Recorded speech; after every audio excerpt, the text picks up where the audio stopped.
तर हॅलो मित्रांनो, तर आपण आता डेलीप्रमाणे आपलं काम चालू केलं आहे आणि सध्या तर आपण ऑनलाईन गेलो आणि आता ती बघतोय तर लोकलच मारायचं मी ट्राय करणार आहे आज. तर लोकलला कसं आता खूप दिवस झाला आपण आउटेशन केलं नाही आहे आणि त्यामुळे आता पडेल नाही पण माहीत नाही. पण टाईम पण आपल्याला पावणे 1 वाजायला आले, तर 1 वाजता काम चालू करतोय. तर बघूया कसं होतं आजचं काम वगैरे. काय चांगलं झालं लोकलमध्ये तर चांगलं आहे. तर नाईटला तर आज भाव गेलता तर होता बिझनेस, नाही नव्हता नव्हता असं काय नाही आहे. पण आता बघू आपला बिझनेस कसा होतोय त्याच्यावर पण डिपेंड आहे. 87 रुपीच्या टिपा पडतात ते काय माहीत. तर इंटरसिटी पडली तर चांगलंच आहे, इंटरसिटीला पण जाऊया. काय गॅरंटी नाही पडल नाही पडल, पडली तर चांगलंच आहे.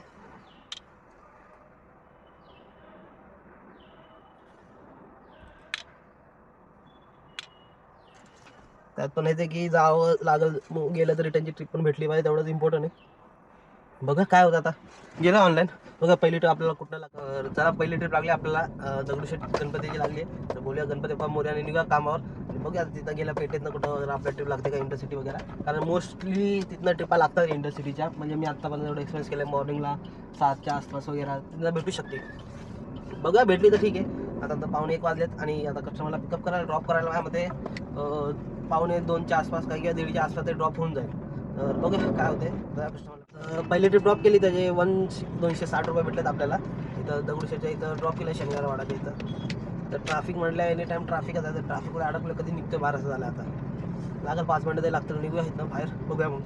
जसं मी बोललो की पेठेच्या इथं वगैरे पडते, मॉर्निंगला पडते. आता इथं पडली आहे आणि चांगली जुईनगरची पडली आहे, नवी मुंबईचीच. त्या 7 पण जायचं नाही वगैरे. मला जेव्हा नवी मुंबईची ट्रिप पडते ना तर मला बरं वाटतं. कारण नवी मुंबईपासून मुंबईला आपलं पुणे इतकं जवळ वाटतं ना, 2 तास 2.5 तासाचा फिराय फक्त बस. त्यामुळं काय वाटत नाही. आता बघूया, ट्रिप तर लागली आहे जुईनगरची. आता पावणे 1:42 झाले, त्यांना ड्रॉप करूपर्यंत माझ्यामध्ये झाले असेल 1:30-1:35. तर आता इथनं आलो आहे लोकेशनवर कस्टमरच्या. कस्टमर बघा कुठे ट्रेन ड्रॉप करायला माझ्या आता 2 वाजता तरी पिकअप 2, 3, 4, 4:30 ते 5 पर्यंत ड्रॉप होऊन जाईल. तर बघू किती वेळ लागतात, कारण फूड कोर्ट पण थांबतात कधी कधी. बघू काय.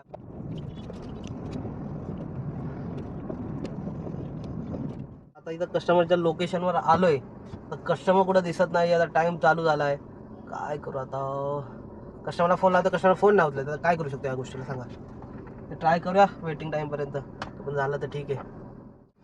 चला बरं झालं भेटली ती आले कस्टमर.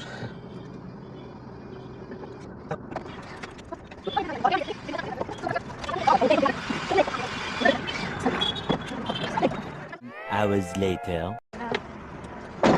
अरे मी पण मी काय गरमी होते इथे ठाण्यामध्ये. चला पुण्याला, मी चालले यांच्या गाडीत.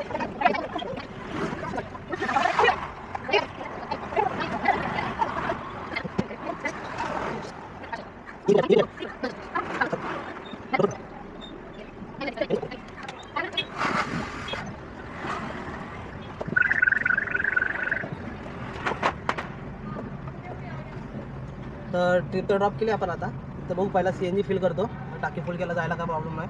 ते 8 मिनिटावर दाखवतो CNG मग जाऊया कितीचा बसते बघूया. मित्रांनो 7:30 वाजले, मला काय रिटर्न बस लागली नाही. तरी मी निघाला आता ऑन द वे रिटर्न जायला. बघू मला चान्सेस असं वाटतं की लोणावळ्यावरनं भेटेल कदाचित. कारण आज संडे तर तेच सगळ्यांचे चेकआउट वगैरे असतात, फार्मोशन वगैरे. थोडंफार आउटसाईडवरनं वगैरे किंवा तळेगावच्या इथं जरी ट्रिप घेतली तरी आपल्याला जायचा खर्च तरी इथनं निघेल. CNG मुंबईतनं फुल केला आय थिंक 380 रुपयाचा काहीतरी बसला, 400 रुपये पकडा. तर तो CNG आपल्याला मग काढायचा फक्त. निघाला ऑन द वेली. तळेगाववर 450-400ची ट्रिप भेटेल नक्की. बघू काय होते. आता तर मी इथं खोपोलीपर्यंत पोचतोय आणि माहीत आपण तुम्हाला माहीत जात नाही, मी ओल्ड हायवेने जातो कारण तिथं मग आपल्याला कमी टोल लागतं आणि ट्रॅफिक पण लागत नाही. मेन गोष्ट ही आहे, चालत ट्रॅफिक कुठेच लागत नाही. तर तेच फार काय बाकी लोणावळा तिथं लागतं, पण त्या लोणावळ्याच्या सिग्नलच्या अगोदर एक लेफ्ट टर्न आहे. जे डेली ट्रॅव्हल करता त्यांना माहीत असेल. तो लेफ्ट टर्न घ्यायचा, तिथं आपण डायरेक्ट लोणावळा स्टेशनचा जो सिग्नल आहे त्याच्या पुढं आपण निघतो. मॅपला पण तो रस्ता दाखवतो. आता बंगलो वगैरे आहेत तिथे रस्ता, तर तिथे बघत जावं जर लाईन मोठी ट्रॅफिक असेल तर. आता जाऊया बघूया काय होतं. मला ट्रिप तर लागतात आहे, पण सगळ्या मुंबईच्या लागतात आहे, सगळ्या मुंबईच्या लागतात आहे. पण मला मुंबईची नाही, मला इकडली खोपोलीचे तिथं होतं पिकअप 12 मिनटं 22 मिनटं असे आहेत. तर सगळे इकडले लागतात आहे मुंबईचे, पुण्या साईडचं नाही लागत आहे. वाढ बघतो पुण्या साईडची लागायची. बघूया काय होते. रॅपिडो तर मी खोपोलीच्या पुढं पार्क केला घाटात चालू करणार, कारण मग नाही तर म्हणजे मुंबईचं लोकेशन कॅप्चर करतं. त्यामुळं काय होतं, जसं बोललं घाट तर एक राईड आली पुणेची. फक्त पुणे लिहून आलं तर कुठं ड्रॉप करायचं काय माहीत नाही. लोणावळ्यावरनंच पिकअप आहे. 1000 रुपयाची काहीतरी होती. आता बघत ही राईड फेक आहे का काय ते आपल्या लोकेशनवर गेलं चाललं आपण लोकेशनवर. तर 4 मिनिटाच्या अंतरावर आहे आता मी जातो लोकेशनला बघूया आणि गेले कस्टमरला फोन लावतो कस्टमर येतं आहे का कोणी तिथे बुकिंग टाकले काय ते समजा फक्त जायच्या रूटला आहे म्हणून काय प्रॉब्लेम नाही आता मी आधी कॉल लावून विचारलं असतं बघूया काय होतं. तर बघा असं होतं आहे आता म्हणजे मी आलो लोकेशनवर तर काय माहिती कोणत्या तरी कॅबने का ड्रायव्हरने बुक केलेली तो बोलतो तुम्हाला माहीत नाही का इथं ओला उबर चालू आहे की नाही करून XYZ वगैरे बोलायला लागला. म्हणजे समजून घ्या इकडले असे बुक करतात अशी पागलगिरी करतात त्यामुळे ना असं सिटीकडं वगैरे ते बुक नाही करायचं. आता मला अजून इथं ट्रिप पडतात आहे पण मी एक्सेप्ट नाही करत आहे कारण सगळ्या इथं मार्केटच्या जवळच्या आसपास आहे वगैरे आणि मेन गोष्ट मुंबई वगैरे पडते आणि आपल्याला जायचं पुण्याला. बघा आता पुण्याची वगैरे ट्रिप पडते का हे जर असे कधी पण जा तुम्ही आता बघा हे 1600 रुपये बोरवली हे ते तिकडली पडते त्या साईडला तर मुंबईला जायचं नाही आपल्याला. परत दादर बुकिंग खूप पडतात आहे कंटिन्यू पण जायचं आपल्याला तिथं नाही आहे त्यामुळं.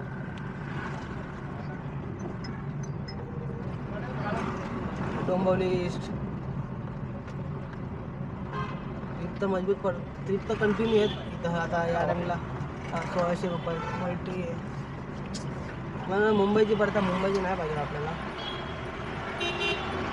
आता इकडचे लोकल बघितलं असे करतो आणि कोणीतरी बुकिंग केली आणि मी लोक मला बोलतो माहीत आहे का इथं अलाउड नाही काय नाही तर मी म्हटलं फोन कुठं वाजवत बसू आपल्या जर घरच्या जायच्या रोडलाच आहे आलो लोकेशनवर तर काय आपली ट्रिप कॅन्सल केली कॅन फाइंड रायडर करून ठीक बघू आता जाता पुढची ट्रिप कुठं लागली तर ठीक आहे बाहेर लोणावळ्याच्या बाहेर जाऊया आधी. तर एक ट्रिप भेटली आपल्याला म्हणजे हे हॉटेल आहे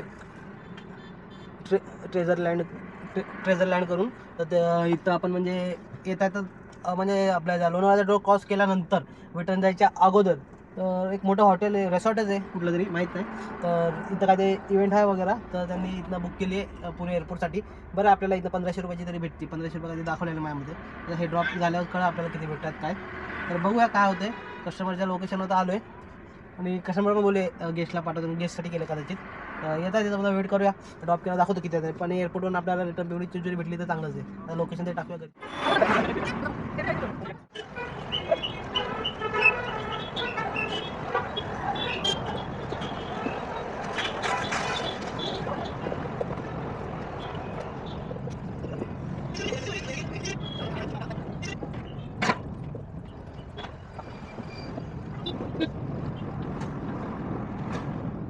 मित्रांनो असं मी बोललो लोणावळ्याला ती ट्रिप लागली पिकअप केली ती त्यानंतर ट्रिप तर कंप्लीट केली त्याच्या आपल्याला 1830 कस्टमरकडनं घ्यायचे आहेत. विषय असा झाला की त्याच्या आपल्याला म्हणजे 1500 का 1550 काहीतरी भेटणार आहे पण मी कस्टमरला गाडीमध्ये बसण्याच्या अगोदर सांगितलं कारण त्यांच्या होत्या टोटल 4 बॅगा प्लस ते पब्लिक 4 होते त्यांना एकाला मध्ये आधी वाकडला सोडायचं होतं त्यानंतर पुढं जायचं होतं एअरपोर्टला आणि त्यांना आधीच सांगितलेलं की तुम्हाला काय जे XYZ मी बोलल लगेच काय ते एक्स्ट्रा द्यावं लागतं त्याला 400 रुपये त्यांना सांगितलेले तर टोटल 2300 रुपये पे करतात ते त्यांना स्कॅनर पाठवला आहे. तर जो म्हणजे ते गेस्ट होते इव्हेंटमध्ये कोणतरी होतं ते पेमेंट करणार आहे तर मी काय प्रॉब्लेम मला आपला पेमेंट कोणी पण करू द्या तर त्यांना स्कॅनर वगैरे पाठवले तर पेमेंट करतात ते आणि OTP पण त्यांनी दिला आहे मला 3333 OTP दिला पण मी राईड कंप्लीट OTP नाही करत आहे कारण आपल्याला आपण अजूनपर्यंत पेमेंट रिसीव्ह नाही झाली कधी पण एवढं लक्षात ठेवा जोपर्यंत आपल्याला पेमेंट रिसीव्ह होत नाही ना तोपर्यंत तुम्ही कधी राईड एंड नका करू ठीक आहे भले कोण दुसरा तिसरा कोणी पे करणार असेल XYZ कारण का त्यात आपल्याला कधी कधी हेल्प येते साईडला आपण हेल्पला आपण कस्टमर केअरशी वगैरे अशी बोलू शकतो की आम्हाला पेमेंट नाही केली वगैरे ते सगळं तर आपल्याला काय XYZ अमाऊंट ॲड होती आपल्या वॉलेटमध्ये जर समोरच्याने कधी आपल्या पेमेंट वगैरे नाही दिली तर का असं एकदा माझ्यासोबत झालेलं होतं की समोरच्याने पेमेंटच नाही केली करतो करून बोलला गेला पण केलीच नाही त्यामुळे मी एकदा तारामीला जाऊन ते मुंबई झालं माझ्यासोबत तर तारामीला मी कस्टमर केअरला फोन पण लावला होता तर ते मला बोलले की तुम्हाला एवढी याची मिनिमम अमाऊंट ॲड होऊन जाईल असं नेक्स्ट टाईमपासून लक्षात ठेवा अमाऊंट भेटल्याशिवाय किंवा पेमेंट भेटल्याशिवाय डिपेंड नका करू तसं केलं तर कस्टमर केअरने वॉलेटमध्ये ॲड पण केले ते पैसे तर ते समोरच्या अकाउंटमधून मायनस वगैरे झाले असतील उबर अकाउंटमधून मायनस त्यांना दाखवत असेल पण मला भेटलेलं एवढं लक्षात आहे मला तर त्यापासून मी कधी पैसे पूर्ण भेटल्या रिसिव्ह झाल्यापासून किंवा श्युरिटी येईल तोपर्यंत मी कधी ट्रिप एंड नाही करत तसे इथंच आहे अजून ट्रिप तर मी एंड नाही केली बघा किती वेळ लागतं तिथं मेसेज त्यांनी खाली आला आहे की सर 2 मिनिट पेमेंट हो रहा है म्हणलं ठीक आहे वाट बघूया तोपर्यंत तर बघू शकता आत्ता जस्ट मला पेमेंट आलं आहे मी बोललो 2300 बघा 2300 पेमेंट आलं आहे मला तर मला हेच सांगायचं आहे की असं बोलून मग काम होतं 2300 प्लस मला 200 स्वतःहून कस्टमरने पण दिले मग 2500 रुपयाची ट्रिप झाली आणि ह्याच्याकडनं तर आपल्याला कट करून 1500 रुपये दाखवत आहे उबरकडनं पण अशा आपल्या 1800 दाखवलं, म्हणजे 300 जर कट केले 2500 मधून तर आपल्याला ही राईड 2200 रुपयाला पडली आहे. तर ठीक आहे, परवडली राईड, काय प्रॉब्लेम नाही. आता आलं फक्त लेट झाला थोडा, तर घराजवळची लोकेशन टाकतो आणि घराकडे जाऊया आणि तिकडनं मग पूर्ण हिशोब आपला आजचा करूया. एक आता पिंपळे सौदागरची ट्रिप भेटली आपल्याला. बघा काय होतं, तेव्हा कस्टमरला पिकअप करायला 280 काय ते दाखवले. मला वाटतं तेच अर्धे वॉलेटमध्ये ॲड होतील आणि अर्धे कस्टमरला पे करायला सांगतील, कारण सेम लोकेशनसाठी उबरवर रेट खरंच कमी देते. का माहीत का 15 किलोमीटरला माझ्यामध्ये 210 रुपये का किती देते, म्हणजे यार 300 रुपये तरी कमीत कमी यार, तर 250च्या वरती दिले पाहिजे. 15 किलोमीटरला 210-200 रुपये असेल, ते पण आत्ताच्या टायमिंगला किती 10:15 वाजे या टायमिंगमध्ये. मी एक एक्सेप्ट केल्या राईडमध्ये कॅन्सल केली, पिंपरी सौदागरची कुठली तरी होती, पण 15 किलोमीटर 210 नाही परवडत, त्यामुळे ती कॅन्सल केली. तर रॅपिडोकडनं आली आहे 289ची का किती तरी, म्हटलं चला ती तरी पूर्ण करूया आणि तिथं घरी जाऊन भावाला गाडी देऊन आपला आजचं डन करूया. बघा आता कस्टमर कुठं थांबलेत.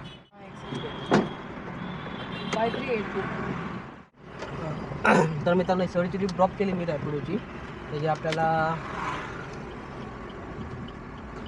289 रुपीज भेटलेत. पिंपरी सौदागरला ड्रॉप केले, दुसऱ्यामध्ये 210-225 भेटत होते. त्यापेक्षा ही ट्रिप मला परवडली, काय प्रॉब्लेम नाही. ड्रॉप केले, आता चाललो डायरेक्ट घरी. ठीक आहे, कारण आता आली दुपार, आता वाजले 11:57 झालेत.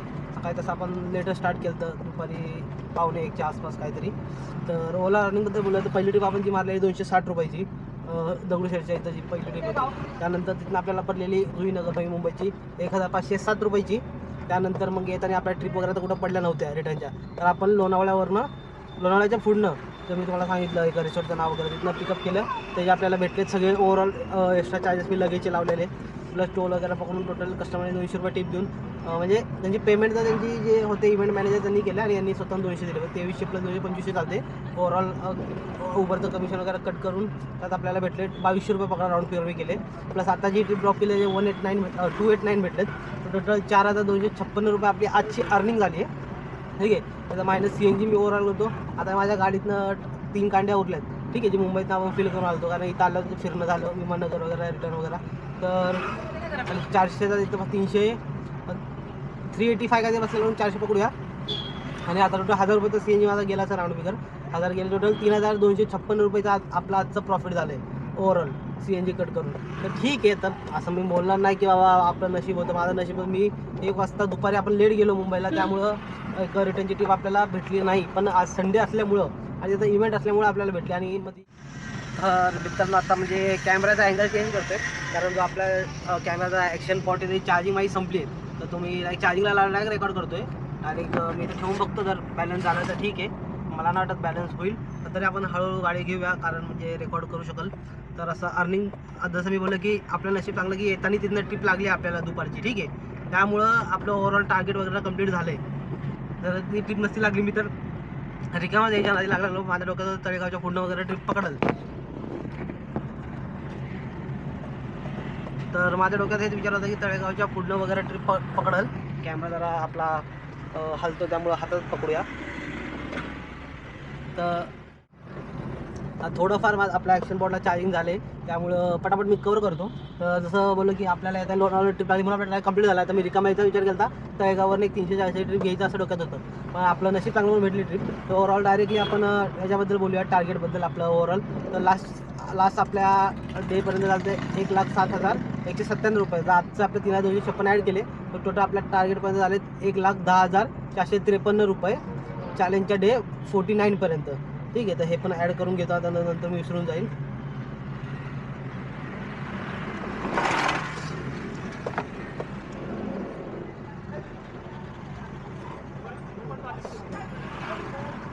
तर हे ॲड करून घेतलं. तर ओव्हरऑल अर्निंग आपली आज चांगली झाली संडेच्या मानाने. तर आता बघूया उद्या मंडे वगैरे आता काय होतं. आणि जेव्हापासून मी गोव्यावर आलो माझं टायमिंग टोटली हल्ला आहे, त्यामुळं काय समजा जिमला पण जायला मला म्हणजे जाणं पॉसिबल नाही झालं 2 दिवस आल्यापासून. पूर्ण शेड्यूल हल्ला आहे. आता मंडे नवीन वीक स्टार्ट करूया. तेव्हा एक तर तब्येत पण खराब होती, पण झाली थोडीफार रिकवर. ट्राय करेल मी, जिमला जरी नाही गेलो तरी व्हिडिओ आता कंटिन्यू अपलोड करायला स्टार्ट करेल. खूप दिवस झाला, आठवडा दीड आठवडा आपल्या चॅनलवर कोणताही नवीन व्हिडिओ नाही आहे. तर आता असं नको व्हायला, कंटिन्यू चालू ठेवायला मी नक्की प्रयत्न करेल. आणि बाकी हेच आता एक शेड्यूल आपल्याला फिक्स करायचं लवकरात लवकर, कारण मी एवढं नोटीस करतो की ट्रिपचा फ्लो खरंच कमी झाला आहे. तेव्हा जर स्ट्राईक गेले त्यानंतर ट्रिप कमी झाले आहेत. बाकी नाईटला 1 दिवस नव्हते, भावाला 1 दिवस भेटले चांगले. तर त्यामुळं आता बघू काय होते. आता उद्या नवीन डे चालू होतं तर मी डे वाईज अपलोड करायचा विचार करणार आहे. पूर्ण आठवडा मंडे ट्यूसडे वेडनेसडे संडे की 7 दिवस पुण्यामध्ये बिझनेस कसा. तर मित्रांनो ॲक्शन पॉडची चार्जिंग कमी आहे तर थोडंफार जेवढं कट केलं ठीक आहे. तर जसं मी बोललो की हा आठवडा पूर्ण म्हणजे सोमवार ते रविवार मी डेली एक लॉक टाकायचा प्रयत्न करेन की या दिवशी एवढी एवढी अर्निंग होऊ शकते. वीकडे म्हणजे जसं वीकडे झाले हप्त्यातले पहिले 4 दिवस सोमवार मंगळवार बुधवार गुरुवार आणि वीकेंड झाला फ्रायडे सॅटर्डे संडे. तर यामध्ये कसे बिझनेस असतात वगैरे काय ते बघूया. आज संडे होता, आज बिझनेस झाला नसता पण एक शेवटची टिप जी आपल्याला लागली एअरपोर्टची चांगली त्यामुळं ओव्हरऑल आपलं चांगलं फार कवर झाले. तर बघूया काय होतं आता. त्यात पण नसतं झालं थोडंफार कवर चांगलं जर एक्स्ट्रा लगेचचे चार्जेस वगैरे आपल्याला भेटले नसते तर मी तर मग त्यांना बसवलं नसतं. कारण बघा टोटली 4 मोठ्या बॅगा होत्या आपल्या 2 छोट्या आणि तिथे 4 जण होते. भले त्यांना मध्ये वाकडला उतरायचं होतं पण होते एक्स्ट्राच ना. त्यांना बोललो त्यांनी एक्सेल केली असं त्यांना आरामात आपल्याला जर त्यांना 2000 दाखवते तर त्यांना एक्सेलमध्ये 3000च्या आसपास किंवा 2800-2600 गेलेच असते. तर त्यामुळे आधी त्यांना सांगितलं ओव्हरऑल 2300 रुपये द्यावे लागतील. त्या पे केलेत आपल्याला काय प्रॉब्लेम नाही. आपली सॉरी झोप येते पण काय आपल्याला आपली पेमेंट भेटली काय ना आपला दिवस गेला. पण हेच की सगळ्यांना हेच सांगा की जरी तुम्ही रिकामा येत असाल आणि तुमच्यासोबत असं झालं तर असा विचार नका करू की यार जाऊ द्या रिकामा त्यापेक्षा हे एक्स्ट्रा घेऊन गेलेलं बरं. सरळ बोला एक्स्ट्रा चार्ज लागते कारण आधीच एक तर लोणावळ्यानं गाडी लवकर भेटत नाही आणि त्यात पण जर कस्टमर एक्स्ट्रा चार्ज देणार नाही एक्स्ट्रा लगेज वगैरे असून तर काय फायदा नाही. त्यापेक्षा आपण रिकामा आलेलं बरं. तर ठीक आहे हे गोष्ट लक्षात ठेवा जावा. असं नका करू की बाबा मी रिकामा चालला अशा घेऊन जातो परत त्यांना काय बोललं तर ट्रिप कॅन्सल वगैरे कारण ते करू द्या. मी त्यांना ज्यांनी बॅगा आणल्याला किती दिलं चार्ज म्हणलं देखो नाही बेटा निकाल जाऊ. मी स्वतः कॅन्सल करतो. ते स्वतः बोलले ऐसा चार्ज ले लो. म्हणलं ठीक आहे चला तर मग जाऊया. त्यांना आधी मध्ये विचारायचं होतं वापरायचं आधी तरी सुद्धा मी त्यांना 400 रुपये एक्स्ट्रा घेतले त्यांच्याकडनं म्हणजे 2300 टोटल 1800 त्यांना पे करायला सांगितलेले. टोल पकडून त्यांनी मला 2300 रुपये पे केले. 100 रुपये पकडा टोलचे आणि बाकी 400 रुपये त्यांनी एक्स्ट्रा 2300 टोटल केलेत. तर ठीक आहे झालं आता तरी जाईन मित्रांनो चला. आणि माझे असे डेलीचे व्हिडिओ बघण्यासाठी आणि आता जे नवीन वीकमध्ये मी टाकणार 7 दिवसाचे 7 अर्निंग 7 दिवस आहे 7 वेगवेगळे अर्निंग तर हे नक्की बघण्यासाठी माझ्या चॅनलला सबस्क्राईब करा. या व्हिडिओला लाईक द्या. भेटूया आपल्या नेक्स्ट व्हिडिओमध्ये.